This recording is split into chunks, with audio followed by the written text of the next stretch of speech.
Have you ever made a decision that changed your body forever? One of the hardest things about making a decision like this is sitting in the discomfort of the unknown. Because making a medical decision never brings certainty. It brings daunting risks, calculated probabilities, and agonizing choices. I am a qualitative scientist and a bioethicist, and in my work in organ donation and transplantation, I study the lived experiences of people who have to make decisions about complex, high-stakes medical procedures. This often involves the process of informed consent. Informed consent means that before making a medical decision or participating in research, patients need to know exactly what they are deciding to do. They must know all of the risks, all of the benefits, and all of the alternative treatment options available to them. Patients want their doctors to have all of the answers or well-established data to help them make decisions about risk, benefits, and alternatives. But sometimes they don't. So how do you make a decision that affects your body, your life, and maybe even the people you love when there are so many unknowns and you're often up against a ticking clock? One of my research patients is Tawana Looney, a kind and big-hearted woman from Alabama who is always caring about others. Tawana has been on the kidney transplant list for 7 years, and it was taking a long time to find a suitable match for her. So she was offered the opportunity to receive a pig kidney transplant. At that time, only a few living people had ever received a pig kidney transplant. So Tawana had to make this medical decision without data on successful outcomes. There was only one alternative: to stay on dialysis, which didn't give her the freedom in her life that she had hoped for with the transplant. Tawana's doctor was very honest with her about the risks and said that she wouldn't give up on her. So Tawana made her medical decision based on trust in her clinician and her desire to move the science forward for others. Her pig kidney lasted for 4 months before it needed to be removed. Today, Tawana is back on dialysis, but she's still cheering us on to innovate for the next patients.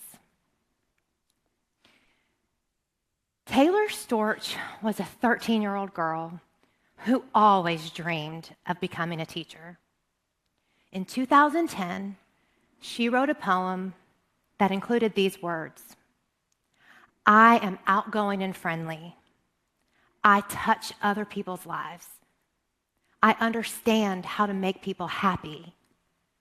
And I try to make every day like my last." Less than a week later, she died in a skiing accident. In the worst moments of their life, her parents had to make a decision that no parent is ever prepared to make. Did they want to donate their child's organs? They said yes, because they knew their daughter's values, and they knew that if given the chance, Taylor wouldn't hesitate to save someone else's life. And that decision, based on Taylor's values, saved and healed 5 lives. I grew up in Indiana. We lived between the cornfields, the Indianapolis Colts NFL training facility, with the sound of race cars at the Speedway. I'm an only child, but I was close to my 2 older cousins, Malcolm and Mark. They are like big brothers to me. In 2008, when Mark was 34 years old, he was diagnosed with end-stage kidney disease, and he ended up on dialysis while he waited for a kidney transplant. For 3 days a week, 4 hours at a time, needles the size of straws in his arm, pulled blood out, cleaned it, and pumped it back into his body, doing all of the work of the kidneys. One day, his mom asked if anyone in the family wanted to be tested to see if they could donate a kidney to Mark. Right then and there, I made the decision to get tested. I was the first and only person to be tested, and I ended up being the perfect match. Now, at the time I was 23 years old, I was in my first year of law school in Bloomington, Indiana, and I was dreaming of competing in a bodybuilding competition. I was going to the gym twice a day. I was eating perfectly clean, lots of chicken and broccoli and a whole lot of egg whites. I cared deeply about my looks, my strength, and my health. I wasn't thinking about my far-off future self or what life might be like when I was 41. I was living in the now, and all I wanted to do was compete in the Indianapolis Bodybuilding and Figure Championships in the summer of 2009. Now, by the time I was in high school, I'd already had 6 major ear operations. When I was 22, I had my gallbladder removed. So I wasn't afraid of anesthesia, and I wasn't afraid of scars.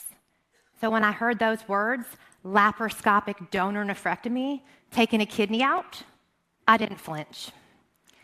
I went through the process of informed consent, and I was told the risks and the benefits. But as a 24-year-old gym rat, the first thing in my mind was, when can I get back to the gym? However, my mother was asking very different questions about my future. What happens when you're 60? What if you need that kidney later? Will you be able to have children? Well, I was thinking about my next fitness competition. My mom was thinking about my entire lifetime.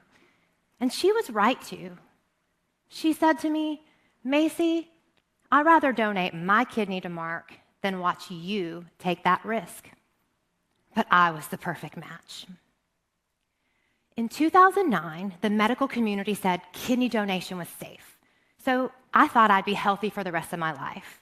And when the doctors talked with me about the risks and the benefits and alternatives, it all made sense, and I felt safe.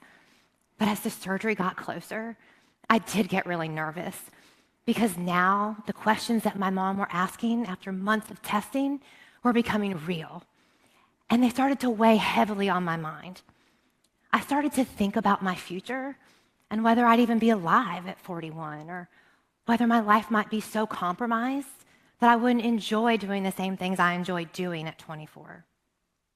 Standing in my dad's kitchen one day, it hit me. The surgery was getting closer, and for the first time, I was scared. Not of the operation, but of the future that I couldn't see. I was never going to back out, but I did feel completely alone in the weight of that decision. My dad walked over to me, he took my hand, and he said, Macy, I believe you are strong enough to make this decision from a place of love, not fear. And in that moment, everything became clear. This wasn't about predicting what would happen to me. This was about who I wanted to be.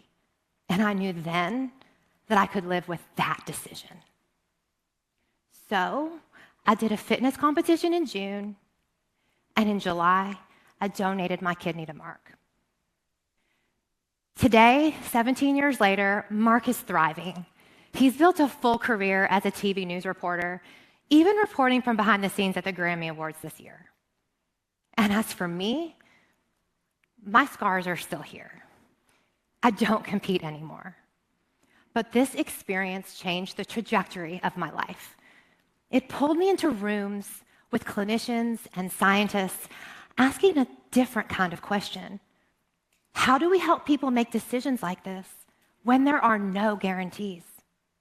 Because when we're honest about uncertainty, decisions don't get easier, but they can get clearer. And this can allow us to trust our decisions more easily. Today, patients and families are facing more complex medical decisions than ever before. Because as science advances, so do the options. People are deciding whether to say yes to a new treatment or surgery or whether to wait for the possibility of something even more advanced. They are deciding what treatments are even worth it, or whether they take a risk for a different kind of life, or even a chance at a bit more time. Medical decisions aren't easy. They're emotional, especially when there are more unknowns than knowns.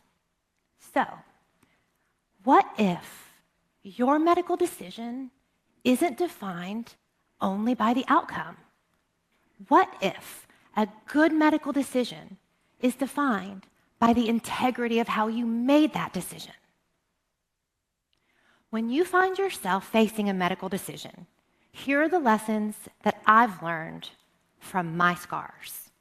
First, get clear on what matters to you. What do you want to do? Not your doctor, not your family, but you. What I wanted to do was give my kidney to my cousin because I love him like a brother. What Taylor's parents wanted to do was to share her love of life and to give life to others. And what Tawana wanted to do was help the millions of people worldwide that are living with kidney failure. Second, understand the clinicians you trust. For me, surgeons told me the known risks of living kidney donation, but nobody could promise my future, and they still can't. And third, follow your heart, because even if the outcome isn't what you had hoped for, if your decision-making process was true to your values, I think you can call it a good decision. Thank you.